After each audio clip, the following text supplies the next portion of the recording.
history. It's a strange thing, isn't it? A delicate thread woven from countless hands, yet vulnerable to the slightest tug, the smallest snip. And who, my friends, holds those scissors, the power to erase? Those who shape what we remember, and just as easily, what we forget. Today I invite you to step into a story most of us have never heard.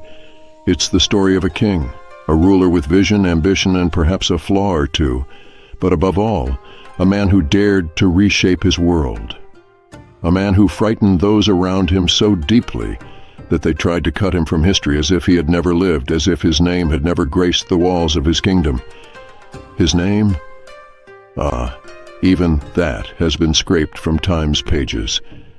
But we will remember him here, today. Imagine, if you will, a kingdom far removed from our own, back in an age where kings ruled not just as leaders, but as symbols. Symbols of strength, authority, even divine power. They were seen as the chosen, wielding the mandate of heaven itself. And yet our king, he was different. From the moment he took the throne, his eyes held a gleam, not of divine entitlement, but of a deeper, almost dangerous vision. Picture him, young, intense, driven by ideals that seemed to pull him beyond the traditional ways. He was bold, yes, unsettling even, to those who clung to the past, and they began to whisper, those who sat in his court, who watched him ascend with both awe and fear. The kind that prickles at the back of your neck when you sense a storm, but see only clear skies. You see, this king believed that his kingdom was capable of greatness beyond its known borders. But greatness does not come without cost, nor without change. And oh, he was a man of change. He saw the world around him, and he questioned it, tugged at its seams, ready to rip apart the outdated customs of his ancestors. Old families with centuries of tradition found themselves uncomfortable. Lords who had grown accustomed to power, to lands and titles that had stayed in their hands for generations, suddenly found themselves under scrutiny. Can you feel it? That rising tension, that silent, simmering fury. But he didn't stop there.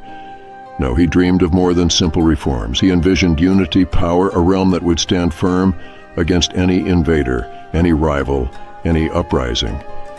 He knew that to secure this future, he had to act, and he had to act swiftly. This king, he began by transforming his court, replacing the old blood with fresh faces, those who believed, those who shared in his dream. And it was as if he was raising a new world from the dust of the old. But you can imagine the reaction. Our king's every decision, every proclamation became a thorn in the sides of those who had grown accustomed to their quiet power. The whispers grew louder, carried from court to court, through shadowed hallways and across candlelit rooms.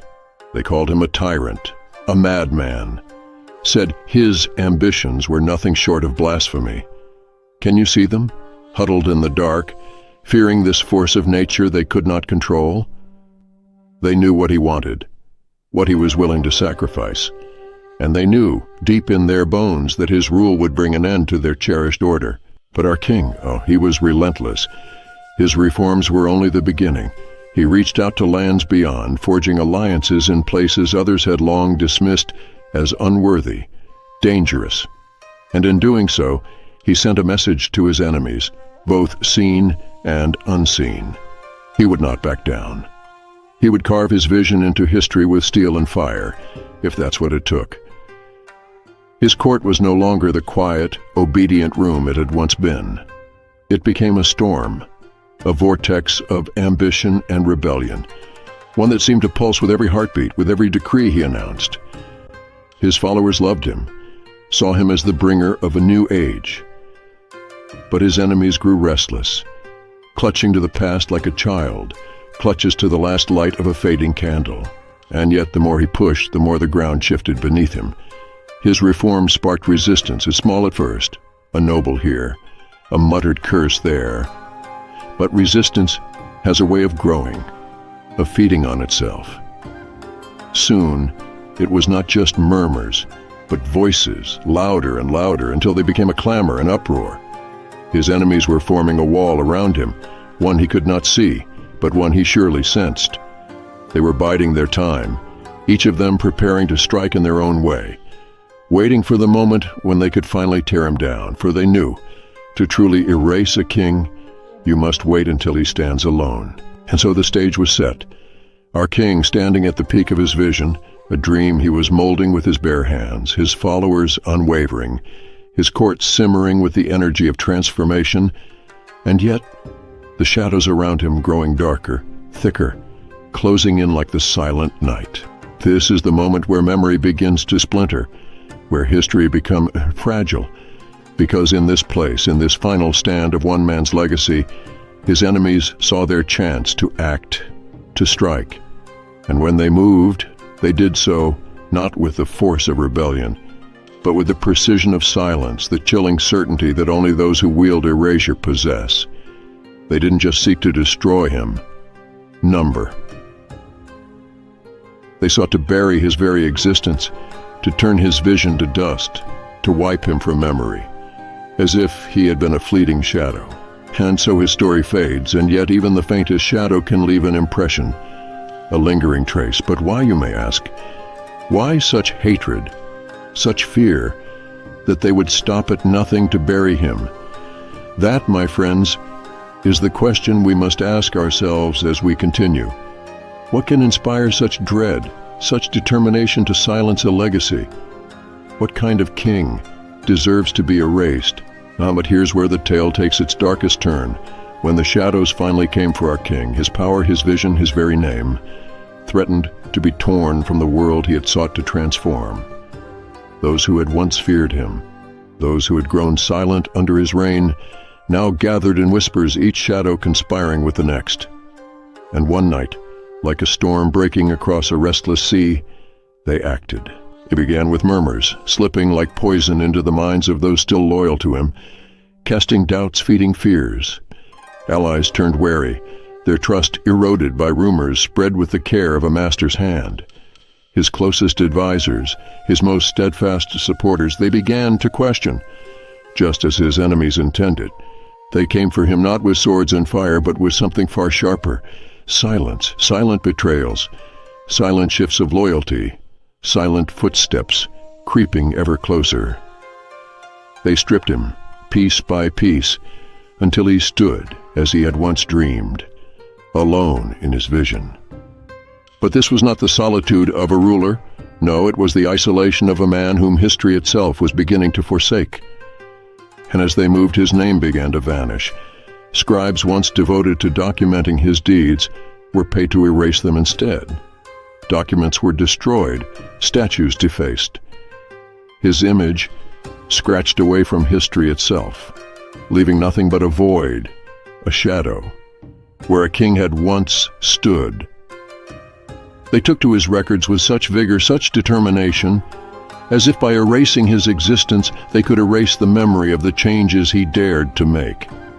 But there's something peculiar about memory. Memory is stubborn, and no matter how carefully they wiped him from the records, a trace, a whisper of him lingered.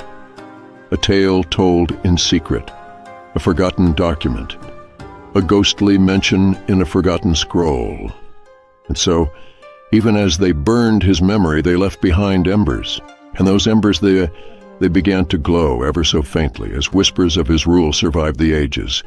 Historians' curious minds began to wonder, to question, to search for the man who once dreamed of a kingdom so bold it defied tradition. And slowly, ever so slowly, the pieces of his story began to emerge. Was he truly the tyrant they made him out to be? Or was he a visionary who pushed too hard, too fast, for a world that clung to the safety of the past? We may never know the full truth of him, for those who held the pen of history held it with heavy hands. They twisted his image, turned him into a cautionary tale, a warning of what happens to those who dare to upend the balance. And yet here we are in cycles remembering him. The fragments of his legacy remind us that history is not so easily silenced. His enemies, who sought to erase him, perhaps feared his vision too much. Perhaps they feared that even in death his ideas might live on, that his spirit might one day inspire others to question, to change, to reach for more. So let us leave him here in memory, not as a villain, not as a saint, but as a man whose story was stolen from him, whose legacy was twisted and buried. He is a reminder, a quiet echo, that history is more than what's written. It is what's felt, remembered, and sometimes rediscovered. And to you, my friend, let his tale be a reminder that no matter how deep the shadows, no matter how carefully history's scribes try to erase, the truth will find a way to linger, like a whisper across the ages, waiting to be heard.